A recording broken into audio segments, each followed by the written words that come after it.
different subsets of populations. And what I've asked my patients and my other friends is, why is that? Why are people going along with this? What is the psychological makeup of those people? Because they're not, like I said, it's all along all educational spectrums. It's not like the most educated people figured this out in March, or the people. It's not like that. It's across the spectrum of people that figure it out. So what is the difference between these two populations? And especially now, there's absolutely no excuse to not recognize there's something wrong here with this COVID rollout. And so in terms of comprehending, it's not a matter of intelligence that you can comprehend, and the information is really available. It's available. Yeah, absolutely. It's available. We are trying to, you are trying to, I'm trying to, we're trying to make it more available to the public and reach out. But a lot of information has been available. Most people get on the internet. They order products on the internet. They know how to get on it. If they wanted to know the truth, they could find it out. They might have to seek it out, and we're trying to make it easier for people. But the information there is available. So why are so many people turning a blind eye to the information that's available? And if you can unlock that mystery, then I think maybe we could do more about it. But what my patients and my other friends have come up with, and it resonates with me, there's a certain amount of intellectual laziness and intellectual cowardice. Mm-hmm, sure. If I understand the sinister background, and if I understand what's going on here, that moves me to have to do something about it. And I don't want to. I want to kick back and get my check from the government. I don't want to do anything about it. I want to kick back and just enjoy life as long as I can. That's intellectual cowardice and laziness. And I think that's a lot of what's separating it. So, and if this next stimulus bill that you were telling me about, if it's going to have that much incentive for people, they're just going to kick back all the more. Yeah, how can they not? I would actually like to say this about why people aren't more concerned or looking at. I think people have put COVID in a column, if you will. So they perceive COVID as a medical problem. It's a virus, and they compartmentalize that. And they look at politics as another compartment, and most people will tune out of that because there's so much noise there, right? And then maybe their own local politics as another compartment, and then their business as another, whether it's successful or failing, most failing right now. But I think when you talk about the Great Reset and the dynamics behind that Great Reset connects all those columns that we're compartmentalizing together. And I think that's maybe where people wake up. If they realize that their compartments are all connected based on this Great Reset, we really might see a little bit more action. I like that. And that's just the way that I'm looking at it right now. Like, why would I not put as much weight behind this COVID thing as I should, right? And maybe it's because I'm just looking at it as another flu season that's extended, and it sounds terrible because people are dying according to the news. But in reality, like you said, they're not. I don't know anybody that's died from it. I've heard of people dying. Interesting fact, after the first 60 days of COVID, when I do a post on my social media, it hits about 12,000 people. And I wrote on there, I said, does anybody know, first person who has COVID in the first 60 days? Nobody got back to me. Nobody knew anybody that had COVID in the first 60 days. Now, of course, we know many people have COVID now, but it was interesting because in the first few days of COVID, it's like, it's everywhere. Everybody's got it. Things are closing down. I thought, I wonder if my 12,000 friends know anybody are themselves sick with COVID. And it's just amazing, as you suggested. Yeah, the day before my death certificate talk, I had posted something similar to that. And I said, and I asked them specifically, I wanted it to be somebody they personally know, so they could know some of the background. And if they were hospitalized, that they were, specifically hospitalized for that, and whether or not they had any, comorbid conditions, or could there be something else they were hospitalized. I got the same kind of response that you did, the vast majority. Nope. And even now, most people know somebody who tested positive for COVID, which the PCR test for that is meaningless, so it doesn't mean anything. But most people now know somebody that tested positive, but they still don't know anybody that was hospitalized on a ventilator or died from it. They still don't. And there's so many stories. I have a patient whose father, she called me and she said that he died from COVID. He had COVID, or tested positive for COVID. He was put in the hospital. He was doing really well. And then he aspirated his stomach contents into his lungs. Mm-hmm. Possibly related to some of the care that he was getting there at the hospital or the positioning in his bed or something. And then he died from that. Mm-hmm. That's not a COVID death, but that's what it was listed at. He died from it. Yeah. And so I really don't personally know anybody or have any patients that personally know anybody that died from it. How could that be? I know thousands of people. I'm very active in the state, and I don't know anybody. Yeah, I talked to my brother. He and his wife, they're in California. They got tested positive for COVID. They came down with it. He said it was a pretty rough few days, and he runs a company with 25,000 employees.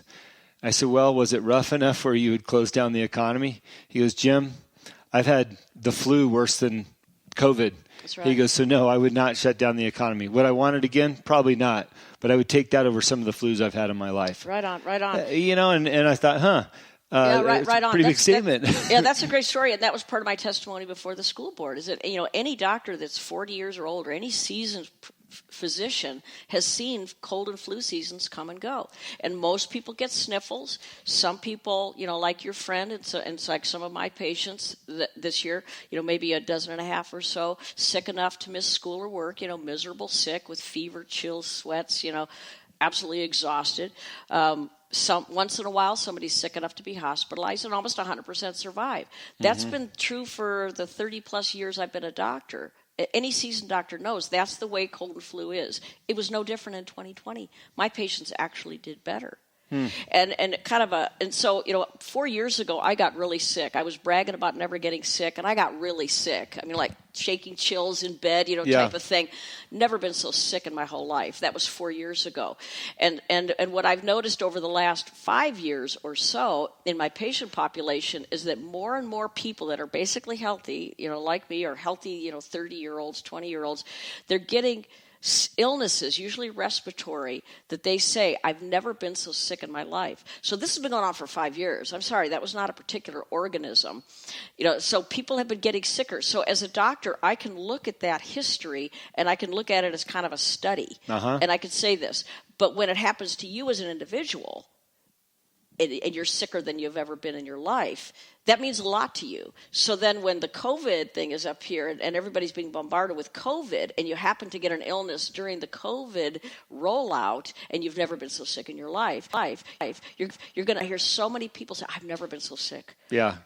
I've never been so sick in my life. I've been hearing that for 5 years, and I had it myself. Something, I'm not saying COVID, but 4 years ago I had something. I'd never been so sick in my life. And so I think that's a really important perspective. There's other things going on, the quality of our food, the quality of our air, sitting at a computer all day, the Wi-Fi and all the other things that are coming in that are damaging our bodies, that are making us more susceptible to illness. And those kinds of things are being ignored because it's all about COVID. Yeah. So do you see what I'm saying? It's absolutely. And you can understand, I'm looking at it as a doctor and looking at a population of patients over 5 years, whereas the individual that's feeling it and is really sick, that's all they know. It's like the loss of taste or smell. Oh, yeah, I lost my taste and smell. I had COVID. Patients have been telling me forever that they get a respiratory infection, they get a sinus infection, they lose taste or smell. I had 2 patients within the last 5 years that lost it for over a year. That was before the COVID rollout. Yeah. And so, and most patients won't even tell me that because compared to the chills or sweats or whatever, it was a minor symptom. But so they don't even tell me about it unless they lose it for a prolonged period of time. But then you add on the COVID hype about loss of taste or smell, and people focus in and they say, I had it. I had it. I tell you, to prove your point, I owned a tequila company for a lot of years, and our Blanco, our clear tequila spirit, people always say, wow, this is spicy. Yeah, we grow black pepper trees near the agave plants, and through the years of the pepper in the soil, the agave picks up the soil, and what you're getting is the spice out of the pepper. The second I say that, they say, yes, I taste the pepper. I taste the pepper. The reality the power of suggestion is incredible. Exactly. The reality is it's 80 proof alcohol. What you're tasting, that spice is the alcohol. There is some flavor profile of pepper, so that's not a lie. But the point is the power of suggestion. People are going to go there. To your point, all of a sudden I don't have smell or taste. Well, you probably drink so much coffee every day you don't have smell or taste anyhow. So there you go. What is the reality? I don't want to get too far from some of your notes that we're planning on talking about. But, we were at the school board meeting the other day, and 3 doctors got up and they talked about how the masks work. And one of them even said, I've been in this profession for 30 years. These masks work. Is it really fair for them to make that statement about the mask working for them in a medical environment with protocol? As one of the other females suggested, there's no way anybody's following that protocol and putting their masks in the schools and in their homes and in their workplaces. It just doesn't seem fair to me that those doctors would stand up there and say, these masks work. I've never been sick from a mask. I've been doing this for 30 years, knowing good and well that the average human being is not going to have the same protocol as them. Right, and that one doctor said he wears a mask 8 hours a day, and he's been wearing, and I believe he's an anesthesiologist, so he probably does wear a mask. He's in an operating room. Yeah. Surgeons and anesthesiologists and the nurses, when they're in the operating room, they obviously wear masks. Sure. So he's probably telling the truth as far as that 8 hours a day. But yeah, they're properly. He's in a sterile environment. Yeah, that's right. He has to. Yeah. So anyway, so they have to wear them, and they haven't died from wearing their masks, and some people could tolerate it more than others, and maybe people can get used to it. But in terms of masks work, one of the things that I like to talk about is that prior to the COVID rollout, medical societies never in the United States recommended masking healthy people. Never. Yeah. And back in February, I gave a talk on virus sensationalism. This was February. This was before this so-called virus came to the United States, and it was thought that it was going to be confined to China. And I gave a talk, in front of my church, just like my death certificate talk. I gave a talk on virus sensationalism, and because it's been going on a long time. And it's always the same pattern. This is the first time that the virus sensationalism scared so many people that it shut down the world economy. But it's been building up to this. Mm-hmm. That's a whole other topic. But one of the things that I talked about in that February talk was that the American College of Physicians, which is an organization I've been a member of, I was a council member, and I'm still a fellow of the American College of Physicians. Their recommendations in February was wash your hands, don't go to China. Stay home if you're sick.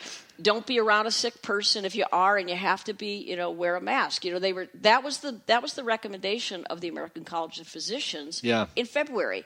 That has been the recommendation. I've been involved with medical societies in leadership positions for over a decade. So that has been the recommendation forever.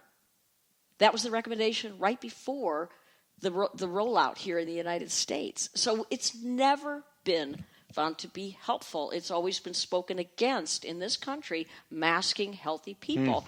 And even, Dr. Fauci has said, like somebody quoted him at that school board meeting about how he said it makes no sense, it makes people feel better, but it really doesn't do any good. Right. And he came out with an article that was published in the New England Journal of Medicine, March 27th, I think it was, of 2020.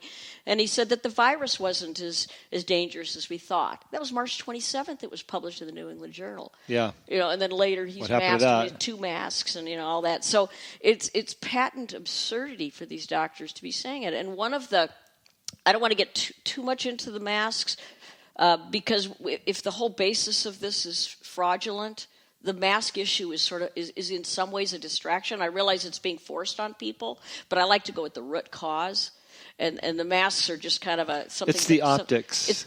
It's the optics. Right. We have a virus, a pandemic, and the optics are everybody's wearing a mask so they can keep saying, there's all these people wearing the mask. It's live. It's real. And I'll leave it at this. I just feel it's unfortunate that my children to go to school have to wear a mask because of optics. I truly believe it's just for the optics. So. Yeah, and one thing I do want to say about the masks, I think it's comical, is that I was at a medical society meeting. It was a Zoom meeting, and the doctors at this meeting, they quoted a study in support of masks, and it was a study done by Goldman Sachs, international investment bankers. Wow, imagine that. Yes, they have a tremendous amount of. They're very concerned about the common person. Yeah. And very concerned about free enterprise and the little businesses. You know, it's like it was a Goldman Sachs study, and doctors quoted it.